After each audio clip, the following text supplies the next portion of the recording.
తెలుగు కథామంజరికి స్వాగతం. ఈరోజు మనం చెప్పుకోబోయే చందమామ కథ 1000 రూపాయల చొక్కా. అయితే మరి ఆ కథ ఏమిటో చూద్దాం. బ్రహ్మయ్య భోగన్న పోలవరంలో ఉంటున్నారు. ఇద్దరూ కాయకష్టం చేసేవారు. కొన్నాళ్లకు పోలవరంలో కరువొచ్చింది. బ్రహ్మయ్యకు భోగన్నకు పని లేకుండా పోయింది. బ్రతుకు తెరువు వెతుక్కుంటూ ఇద్దరూ పట్నం వెళ్లారు. అక్కడ అన్నీ కలిసి రావడంతో ఏడాది తిరగకుండా బోలెడు డబ్బు కూడబెట్టారు. అప్పుడు భోగన్నకు పోలవరం వెళ్ళి తన వైభవం చూపించుకోవాలనిపించింది. బ్రహ్మయ్యని అడిగితే సరేనన్నాడు. ఊరికి గుత్త చేతులతో ఏం వెడతాం, తెలిసిన వాళ్లకు కానుకలు తీసుకుని వెళితే బాగుంటుంది అన్నాడు బ్రహ్మయ్య. ఇందుకు భోగన్న సరేనన్నాడు. ఇద్దరూ కలిసి పట్నంలో సంతకు వెళ్ళారు. బ్రహ్మయ్యకు పోలవరంలో 10 మంది స్నేహితులున్నారు. వాళ్ల కోసం వాడు 10 రకాల వస్తువులు కొన్నాడు. 100 రూపాయలు ఖర్చయింది. భోగన్న మాత్రం అవేమీ కొనకుండా, నువ్వు చాలా చిన్న వస్తువులు కొన్నావు. పట్నంలో మన హోదా ఏమిటో వాళ్లకు తెలియాలంటే ఖరీదైన వస్తువులు కొనాలి అన్నాడు బ్రహ్మయ్యతో. నేను కొన్న వస్తువులు నా హోదాను తాహతును తెలియజేస్తాయి. ఇంతకంటే ఎక్కువ ఖరీదువి నేను కొనలేను అన్నాడు బ్రహ్మయ్య నిర్మొహమాటంగా. మిత్రులిద్దరూ సంతలో కాసేపు తిరిగాక ఒకచోట వ్యాపారి ఒకడు, అయ్యో, ఇంత పెద్ద పట్నంలో నా దగ్గర సరుకు కొనే ధనవంతుడే లేడా అంటూ అరుస్తున్నాడు. భోగన్న వ్యాపారిని పలకరించి సరుకు చూపించమన్నాడు. వ్యాపారి చొక్కా ఒకటి చూపించి, ఈ గుడ్డ చీనా దేశం నుంచి వచ్చింది. ముట్టుకుంటే చాలు పట్టుపరుపులను తాకినట్టే ఉంటుంది. దీనిని అరబ్బు దేశపు దర్జీ ఎంతో చాతుర్యంతో చొక్కాగా కుట్టాడు. దీని మీద ఉన్న పూలబొమ్మలన్నీ వెండి బంగారు దారాలతో కుట్టబడ్డాయి. అక్కడక్కడా ముత్యాలు పొదిగిన ఈ చొక్కా 10,000 రూపాయల విలువ చేస్తుంది. నేను 1000 రూపాయలకు అమ్ముతున్నాను అన్నాడు. చొక్కా 1000 రూపాయలా? తీరుబడిగా కూర్చునే మహారాజులకో జమీందార్లకో చూపించు, ఇలాంటివి సంతకు తీసుకురాకు అన్నాడు బ్రహ్మయ్య. అయితే భోగన్న మాత్రం వెంటనే ఆ చొక్కాను బేరమాడాడు. 1000 రూపాయలకు పైన ఒక్క పైసా కూడా తగ్గనన్నాడు వ్యాపారి. భోగన్న తన వద్ద ఉన్న డబ్బు లెక్క పెడితే 900 ఉంది.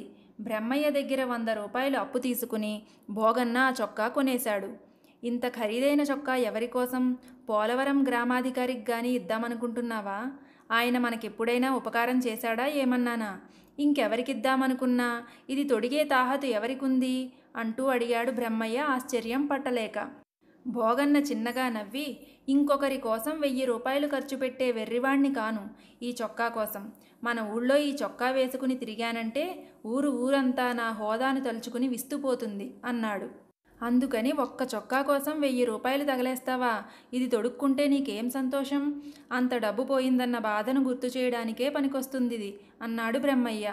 బ్రహ్మయ్య, నీకు సుఖపడడం తెలియదురా. ఎదుటివాడి కోసం ఎంత ఖర్చు పెట్టినా వాడికి తృప్తి ఉండదు, నీకు గౌరవం లభించదు. నీ కోసం నువ్వు డబ్బు ఖర్చు పెట్టుకుంటే నీ హోదా పెరుగుతుంది, అంతా నిన్ను గౌరవిస్తారు. ఇది గుర్తుంచుకో, సుఖపడతావు అంటూ భోగన్న బ్రహ్మయ్యకు నీతి బోధ చేశాడు.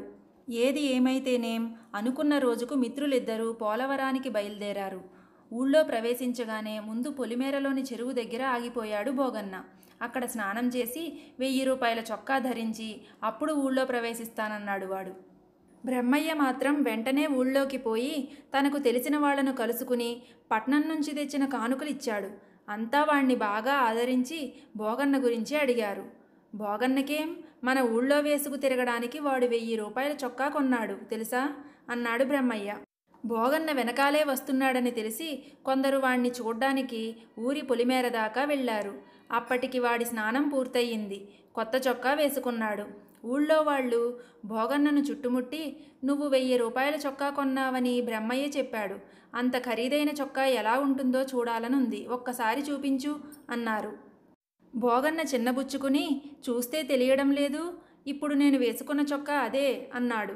ఊళ్ళో వాళ్ళు చొక్కాను దగ్గర నుంచి పరీక్షగా చూశారు. వాళ్లలో ఒకడు, పట్నంలో మోసగాళ్ళెక్కువని విన్నాను. ఈ చొక్కా 1000 రూపాయలా? చూడ్డానికి చాలా మామూలుగా ఉంది. భోగన్న, నువ్వు అబద్ధం చెబుతున్నావని సంతోషిస్తాను. ఈ చొక్కా కోసం మా నూరివాడు 1000 రూపాయలు పోగొట్టుకున్నాడంటే భరించలేను అన్నాడు. భోగన్న కాస్త బాధపడుతూనే చొక్కాకున్న వెండి బంగారు దారాల గురించి ముత్యాల గురించి చెబితే ఊరివాడు నమ్మలేనట్లు ముఖం పెట్టి, ఏమో, ఇవి చూడ్డానికి తెలుపు పసుపు దారాల్లా ఉన్నాయి, నువ్వు ముత్యాలంటున్నవి గాజుపూసల్లా ఉన్నాయి. అవి నిజంగా వెండి బంగారు దారాలు ముత్యాలు అయితే మాత్రం ఏం లాభం? చెబితే తప్ప ఎవ్వరికీ తెలియవు. ఇలాంటి చొక్కాను 100 రూపాయలతో తయారు చేసుకోవచ్చు. ఇప్పుడైనా ఒప్పుకో, నువ్వు మాతో అబద్ధం చెబుతున్నావు కదూ అన్నాడు. అప్పుడు భోగన్న వాళ్లతో కలిసి ఊళ్ళోకి వెళ్ళి బ్రహ్మయ్యను సాక్ష్యం చెప్పమన్నాడు. బ్రహ్మయ్య ఆ చొక్కా ధర 1000 రూపాయలని చెప్పగానే అందరూ, అయితే నువ్వు పక్కనే ఉండి భోగన్న నష్టపోయేలా చేశావన్నమాట. ఒకే ఊరి వాళ్ళు ఇలాగేనా ఉండడం? పట్నం వెళ్ళాక మీరిద్దరూ బాగా మారిపోయినట్లున్నారు. ఇక్కడున్న మా కోసం కానుకలు తెచ్చిన వాడివి అక్కడ నీతో పాటున్న మిత్రుడు కళ్ళెదుట మోసపోతూ ఉంటే చూస్తూ ఊరుకున్నావా అంటూ బ్రహ్మయ్యను తప్పుబట్టారు. అందులో బ్రహ్మయ్య తప్పు లేదని, తను కావాలనే ఆ చొక్కా కొనుక్కున్నానని వాళ్లకు భోగన్న చెప్పి, మీకు ముందుగా బ్రహ్మయ్య ద్వారా తెలియడం వల్ల చొక్కా గురించి ఏమేమో ఊహించుకున్నారు. అసలు చొక్కా చూశాక నిరుత్సాహపడ్డారు.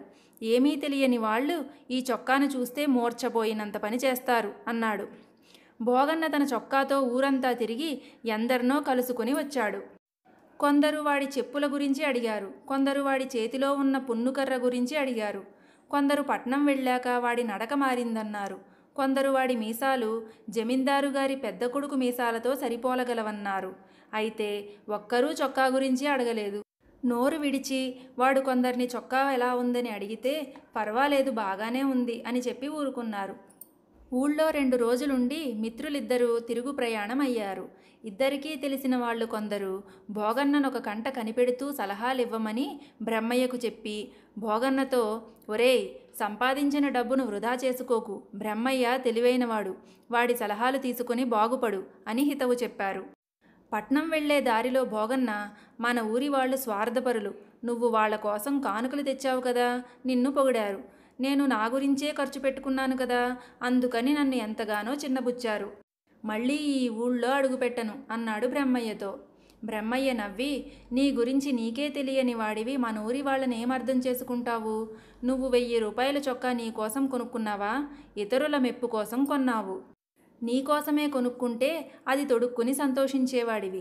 ఇతరులు దాని విలువ గుర్తించకపోతే నీకు చిన్నతనం అనిపించింది. ఇతరుల మెప్పు కోసం నీ వంటి మీదుండే చొక్కాకు 1000 రూపాయలు ఖర్చు చేసే బదులు ఇతరుల కోసమే ఒక 10 రూపాయలు ఖర్చు చేస్తే నీవు కోరిన మెప్పు చౌకగా లభించేది కదా. ఆలోచించు. ఇతరుల కోసం ఏమీ చేయకుండా వాళ్లను స్వార్థపరులనడం న్యాయమా అన్నాడు. భోగన్నకు తన తప్పు అర్థమయ్యింది. అప్పటి నుంచి వాడు లేనిపోని భేషజాలను పూర్తిగా విడిచిపెట్టి తన మిత్రుల కోసం కూడా జీవించడం నేర్చుకుని సంతోషంగా ఉన్నాడు. ఇది 1000 రూపాయల చొక్కా కథ. కథ కంచికి, మనం ఇంటికి. మన హోదాకు తాహతుకు తగినట్టుగానే ఇతరులకు కానుకలివ్వాలని, లేనిపోని భేషజాలను గొప్పలను పూర్తిగా విడిచిపెట్టాలని ఈ కథ నుండి మనకు అర్థమవుతున్నది. ధన్యవాదములు.